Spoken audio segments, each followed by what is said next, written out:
जय श्री कृष्ण। धार्मिक व्रत कथा में आपका दिल से स्वागत है।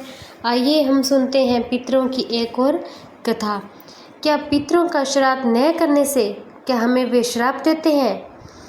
कोई पूर्वज अपनी संतानों को श्राप क्यों देगा? आपके मन में भी ये सवाल कभी न कभी तो जरूर आएगा।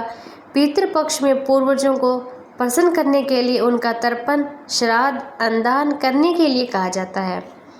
अगर किसी के पितर खुश नहीं रहते तो जीवन में उस व्यक्ति की तरक्की नहीं होती है। आपके पितर नाराज होने पर श्राप दे सकते हैं। आइए हम इस कथा को सुनते हैं।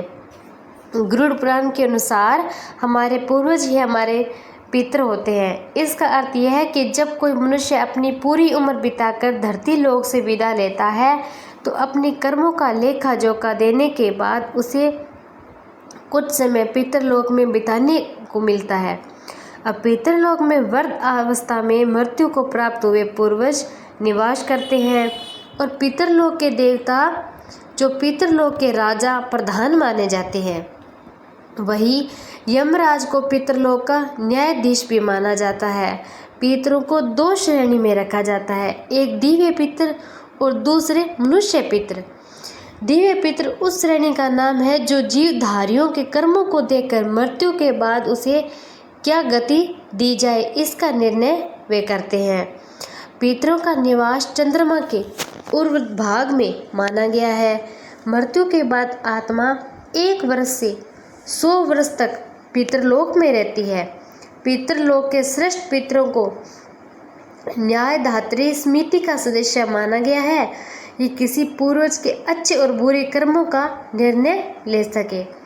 अन्न और अग्नि से शरीर और मन की तृप्ति होती है। गरुड़ पुराण के अनुसार जिस प्रकार धरती पर किसी विभाग को चलाने की व्यवस्था, उसी तरह पितरलोक को चलाने के लिए भी एक व्यवस्था बनाई गई है। मनुष्य के पूर्वज यहीं पर निवास करते हैं। आपका कोई अपना समय निकालकर किसी उत्सव के समय आपके घर आ जाता है, लेकिन अगर आप उनका आदर सत्कार करने की बजाय उनकी अवहेलना करते हैं, फिर उनके आगमन के बाद कोई उत्साह नहीं दिखाते हैं, आपके उस मेहमान या अपने को कैसा लगेगा? जाहिर सी बात है, उसका मन दुखी हो जाएगा। आपके प्रति भी उसी के प्रेम और लगाव की भावना को ठेस पहुंचाएगी। इससे उसका मन दुखी रहेगा और दुखी मन से निकली हुई आहा या पीड़ा विनाश लेकर आती है। इसी कारण से श्री कृष्ण ने गीता में कहा है, मनुष्य को कभी भी किसी का दिल नहीं दुखाना चाहिए।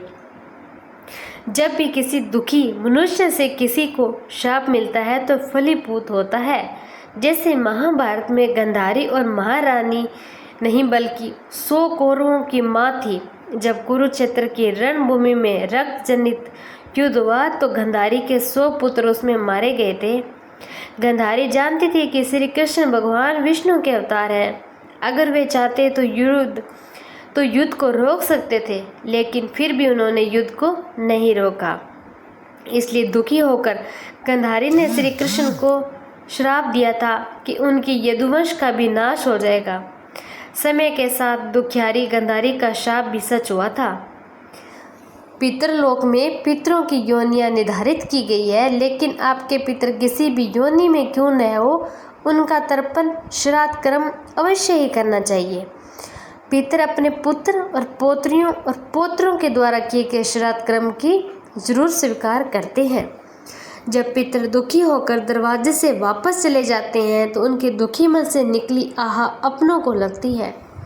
कोई पितर अगर ज़्यादा क्रोधी होता है तो वह दुख और क्रोध से भरकर वापस अपने को लौट जाता है। इस प्रकार पितृपक्ष में पितरों का तर्पण बहुत ही आवश्यक है। और गरुड़ पुराण के अनुसार पितरों को प्रसन्न होने पर मनुष्य को खोया हुआ राजपाट तक वापस मिल जाता है। इसीलिए श्राद्ध पक्ष में बड़ी ही सावधानी से पितरों को पिंडदान, श्राद्ध कर्म बड़ी ही सावधानी के साथ में करना चाहिए। उनको खुश करके उनको लौटाना चाहिए ताकि वो खूब सारा आशीर्वाद देकर हमें जाएं और हमें भी वो सारी खुशियां हमें मिले।